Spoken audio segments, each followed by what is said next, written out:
নিজে যদি কখনো অসুস্থ থাকেন, এক গ্লাস পানিও কেউ ভরে খেতে দিতে চাইবে না।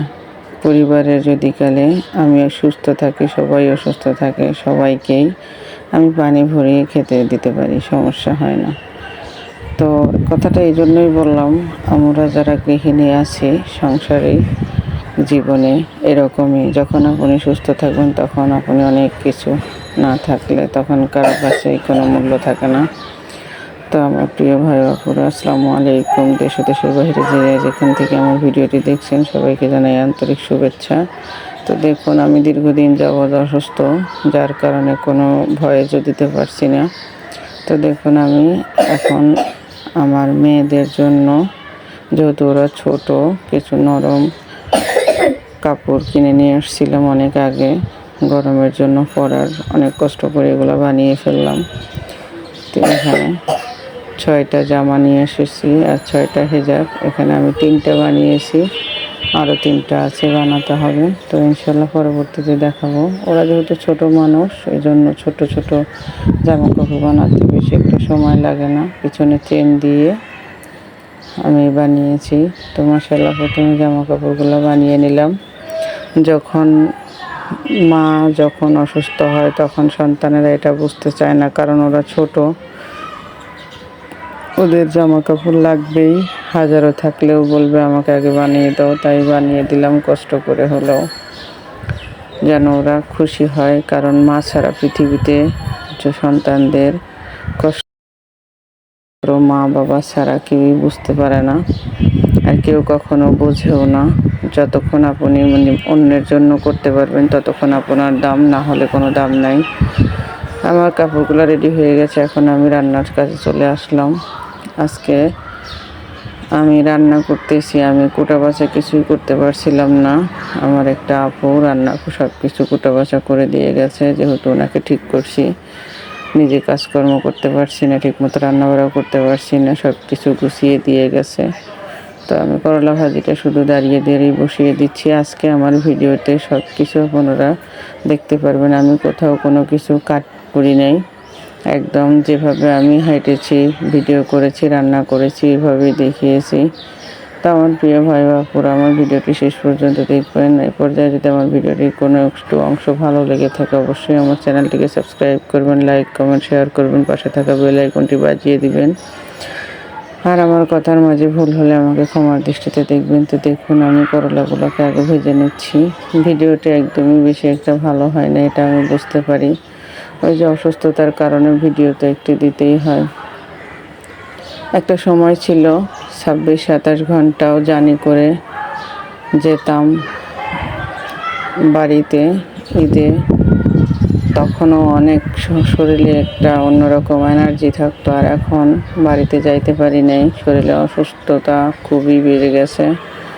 এই জন্য তো অসুস্থ হলে বোঝা যায় যে মানুষের কতটুকু দাম থাকে, আর আত্মীয় স্বজন কে কীরকম, এটাও অসুস্থ হলে বোঝা যায় যে কারা কতটুকু আপনাকে চায় বা চাবে না।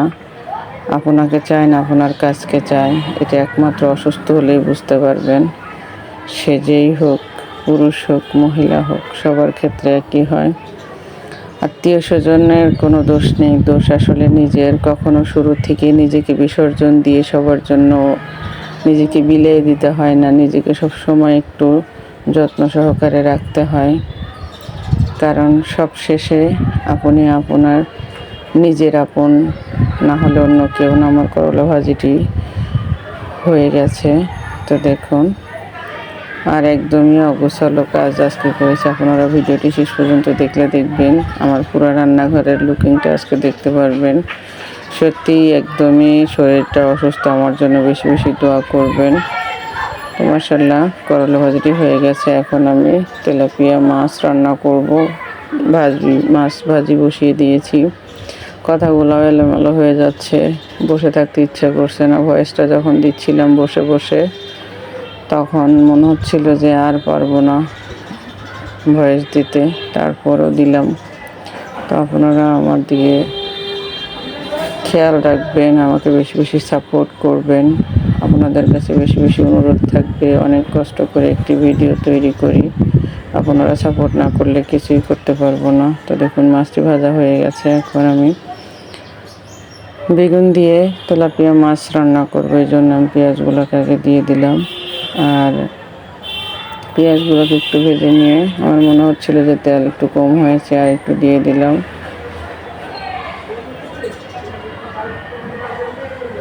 কালকে তো রান্নাই করতে পারিনি একদমই, আজকে যাই হোক করছি। আমার একটা অভ্যাস আছে, আমি কখনো কোনো কাজ জমাই না, যখন কাটা তখন করে ফেলি। অসুস্থতার কারণে সব কিছু একদমই এলোমেলো, কোনো কিছুই কেমন জানি ঠিক নেই, ভালো লাগছে না। সামনে ঈদ তো চলেই আসছে। দেখুন আমি সব সময় এগুলাকে কেটে কেটে ভিডিও করে, আজকে কিছুই কেটে দেই নাই। রসুন বাটা দিয়ে দিলাম, একটু পানি দিয়ে, মানে কিছুই করতে ইচ্ছা করছিল না, কিভাবে ভিডিওটা করব তাও বুঝতে পারছিলাম না। তারপরেও মোবাইলটা হাতে নিয়ে নিয়ে এক হাত দিয়ে কাজ করছিলাম, এক হাত দিয়ে ভিডিও করছিলাম। অন্য সময় স্ট্যান্ডে রেখে দেই, আজকে তাও করিনি। সব মশলাগুলো দিয়ে দিলাম। আমার প্রিয় ভাই বোনেরা, আমার চ্যানেলটিকে অবশ্যই সাবস্ক্রাইব করবেন, লাইক কমেন্ট শেয়ার করবেন। যারা এই কাজটি অলরেডি করে ফেলেছেন তাদের প্রতি অনেক অনেক কৃতজ্ঞতা প্রকাশ করছি আর অসংখ্য ধন্যবাদ জানাচ্ছি। আর যারা এখনও আমার চ্যানেলটিকে সাবস্ক্রাইব করেন নাই, আমার ভিডিওটি দেখেন, তারা অবশ্যই আমার চ্যানেলটিকে সাবস্ক্রাইব করবেন।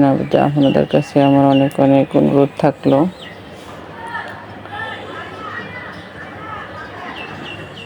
দেখুন সব ভিডিওতে এলোমেলো, কোথায় যাচ্ছি কি করছি নিজেও কিছু বুঝতে পারছি না, সব কিছু একদমই উল্টা পাল্টা কাজ। মেয়েদের কাজ মেয়েদেরকেই করতে হয়। ঈদের জন্য কত কিছু করতে পারিনি, এখনো কোনো কিছু প্রস্তুতিও নিতে পারিনি।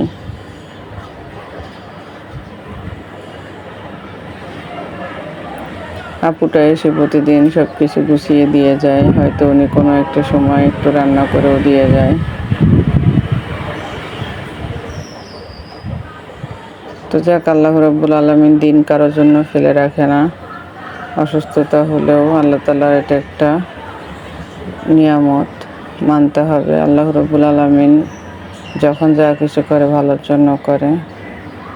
তো আমি সব কিছু ধুয়ে নিচ্ছি, একদিকে রান্না করছি, একদিকে গুছিয়ে নিচ্ছি সব।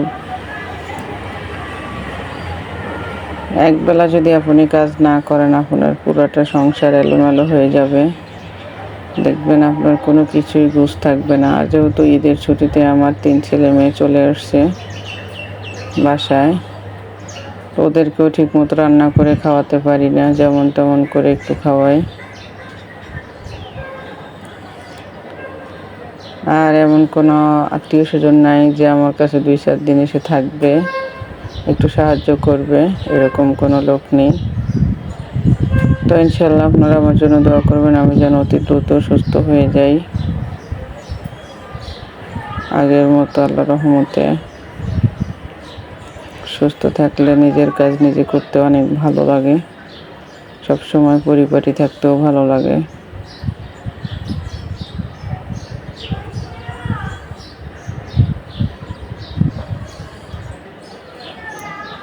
তো দেখুন আমি মাছগুলোকে দিয়ে দিচ্ছি, আর যেহেতু একটু ঝোল রান্না করবো, একটা ভাজি একটি ঝোল রান্না করে রেখে দিলে ছেলে মেয়েরা খেতে পছন্দ করবে।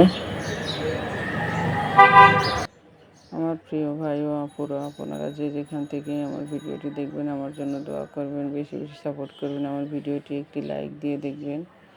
আর তরকারিতে সবসময়ই একটু জিরা ভাজি দিলে, ভাজি গুঁড়া দিলে অনেক মজা লাগে, সুন্দর ঘ্রাণ হয়। আর জিরার গুঁড়াটা অনেক সুন্দর একটা ঘ্রাণ চলে আসে তরকারির, ভালো লাগে। আসলে আমার কথার ভিতরে অনেক ভুল হয়েছে, সবাই আমাকে ক্ষমা করবেন, আমাকে সাপোর্ট করবেন। সবাই যে যেখানে থাকেন ভালো থাকবেন। ঈদের আগে সবাই সাবধানে চলাফেরা করবেন, সবাই সবার জন্য দোয়া করবো ইনশাল্লাহ। ভালো থাকবেন, সুস্থ থাকবেন। আল্লাহ হাফেজ।